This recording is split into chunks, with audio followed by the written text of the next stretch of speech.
Yeah, for me, I definitely incorporated the saxophone because that is like the trickiest instrument for students to like understand that it's a woodwind, and they really grasp that like it's got a wooden mouthpiece and like the inner workings of it, and there's 4 different types of saxophones, even more, and they were really latching onto that, which was cool. Absolutely, they were brought out of their shells. Public speaking lines up with the English language standard for communication. Anytime a student gets in front of a microphone, they usually tense up. It's like something's bigger than me.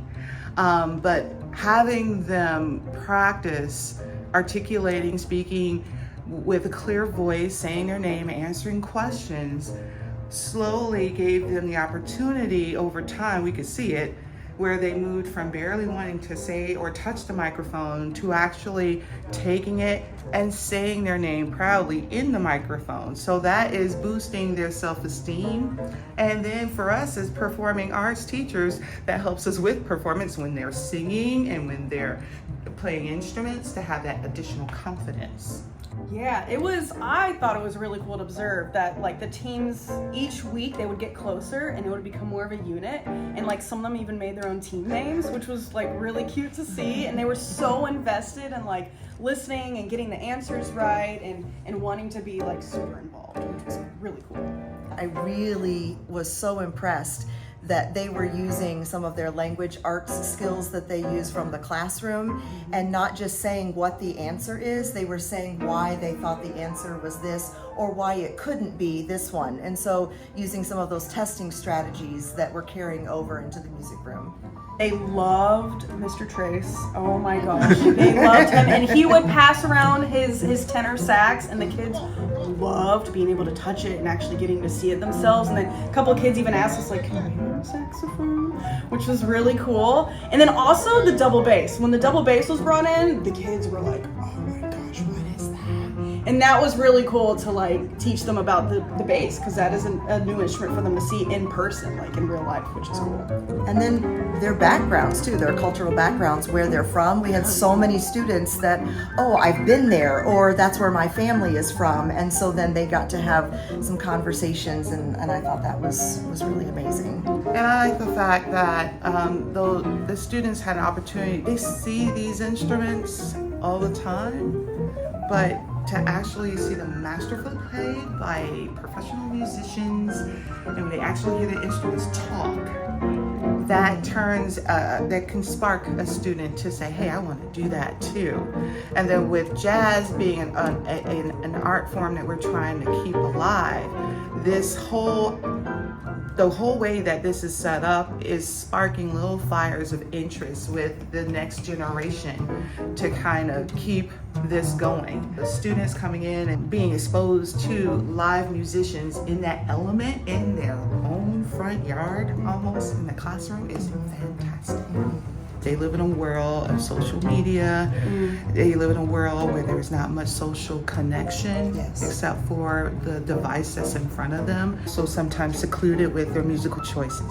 So to be able to give them a genre of music that may not be their number one choice because they're not used to going to it and listening to it, gives them an opportunity to broaden their musical scope and to do some amazing things.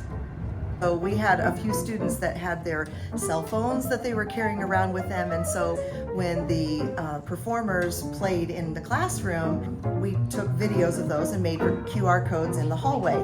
So then the students were asking permission if they could get their phone out so that they could scan the QR code and be able to listen to those pieces at home at night and then share with their siblings.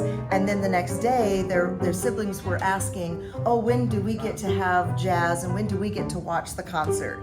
And so then we got to build that up with them saying, oh, in 2 years when you are in 4th grade, you get to watch the Clearwater Jazz when they visit. I love that Clearwater Jazz has such a diverse spectrum of artists and musicians that perform, and all of our variety of students get to see adults that are doing this as a career or even a part-time job. So they may love music, but they want to go into something else in their future, but they could do this as something that's, fulfilling for their heart. And they see people that look like them, and they can ask them real questions in the moment. And, they were telling stories about when they were 8 years old or when they were 9 years old, and making that connection. And you could just see the students, their eyes brighten and be excited and think about it. And for me, I just love the impact of live music itself, because it's just being there to feel the vibrations in your face, to actually hear it for yourself, not from a speaker, I think is just so important, because you feel it in such a different way and you experience it and you just appreciate it more. So I'm really glad that our students got to actually hear live jazz. Thank you, Clearwater Jazz. The time machine, the time machine, the time machine, the time machine, the time machine, the time machine, the time machine, the time machine, the time machine, the time machine.